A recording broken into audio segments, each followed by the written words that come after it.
उत्तराखंड के जंगलों में बनी अवैध मस्जिद का मुद्दा अब सीएम धामी के सामने पहुंचा है। उत्तराखंड को देवभूमि का दर्जा मिला है, लेकिन उसी देवभूमि पर कब्जा गैंग डेमोग्राफी बदलने की साजिश रच रहा है। चादर गैंग के इस षड्यंत्र को नाकाम करने के लिए सीएम धामी पहले ही एक्शन मोड में है, लेकिन अब उत्तराखंड सरकार के निशाने पर वो मस्जिदें आ गई हैं जो जंगल के बीच कब्जे वाली नीयत से बनाई गई हैं। जहां सुबह की पहली किरण बद्री केदार को चूमती है, जहां गंगा अविरल धारा सनातन की पवित्रता को लेकर बहती है, जहां देवदार के जंगल भगवान शिव की जटाओं से लगते हैं, वहां कब्जा गैंग डेमोग्राफी बदलने की साजिश रच रहा है।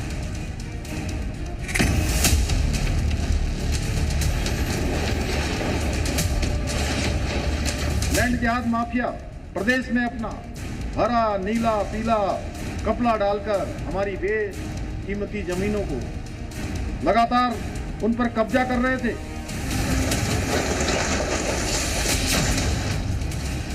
और अभी तक 9000 एकड़ से भी अधिक सरकारी भूमि को हमने लैंड जिहादियों से मुक्त कराया है। चादर गैंग या कब्जा गिरोह किसी की भी मनमानी उत्तराखंड के सीएम को बर्दाश्त नहीं। सीएम धामी देवभूमि के अस्तित्व की रक्षा के लिए लगातार एक्शन मोड में है, और यही वजह कि जहां भी विदर्भियों ने अवैध कब्जे किए उन्हें जमींदोज किया जा रहा है।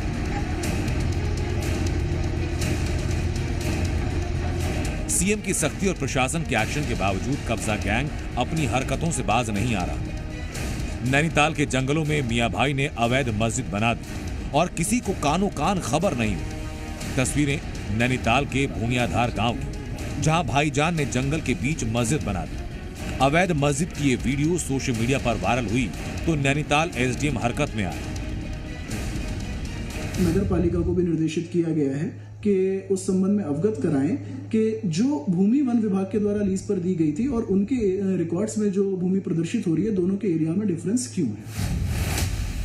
अधिकारी हरकत में आए तो पुराने दस्तावेज खंगाले गए, जिसके बाद वन विभाग के सामने 1924 का रिकॉर्ड आया कि मस्जिद के लिए विभाग ने मात्र 2 नाली जमीन लीज पर दी थी, मगर मस्जिद परिसर के चारों ओर करीब 45 नाली भूमि पर 4 दीवारी बना दी।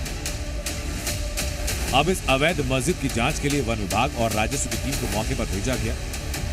टीम की रिपोर्ट आते ही इंसाफ वाला बुलडोजर स्टार्ट होगा और इस अवैध मस्जिद को ध्वस्त करेगा। अवैध रूप से कब्जा करके मस्जिद बनाने का यह पहला मामला नहीं है। जब से धामी सरकार सत्ता में आई, लगातार ऐसे अवैध कब्जों की पहचान कर सरकारी भूमि को कब्जा मुक्त कराया जा रहा है। 2025 तक धामी सरकार ने 10,000 एकड़ से ज्यादा सरकारी भूमि को अवैध कब्जों से मुक्त कराया। इसी साल उत्तराखंड के अलग अलग जिलों से करीब 550 अवैध मजारों बुलडोजर ने ध्वस्त किया, जो ये बताता है कि सीएम धामी किसी भी कीमत पर देवभूमि की डेमोग्राफी बदलने नहीं देंगे। देवभूमि के एक सेवक के रूप में मेरा संकल्प है और देवभूमि का संकल्प है कि हम आगे अब देवभूमि के मूल अस्तित्व को समाप्त नहीं होने देंगे। वे जहां खाली जमीन देखते हैं, जहां सरकारी जमीन देखते हैं, वहीं कब्जा करने का प्रयास करते हैं। और इस लैंड जिहाद के खिलाफ हमने कठोर कार्रवाई करते हुए 10,000 एकड़ से अधिक भूमि को इन घुसपैठियों से अभी तक हमने मुक्त करवाया है। सीएम धामी का ये संकल्प कब्जा गिरोह पर भारी पड़ रहा है। इंसाफ वाला बुलडोजर एक बार फिर स्टार्ट हो गया, जो कभी भी नैनीताल के इन जंगलों में गरजता हुआ दिख सकता है। ब्यूरो रिपोर्ट, जी मीडिया।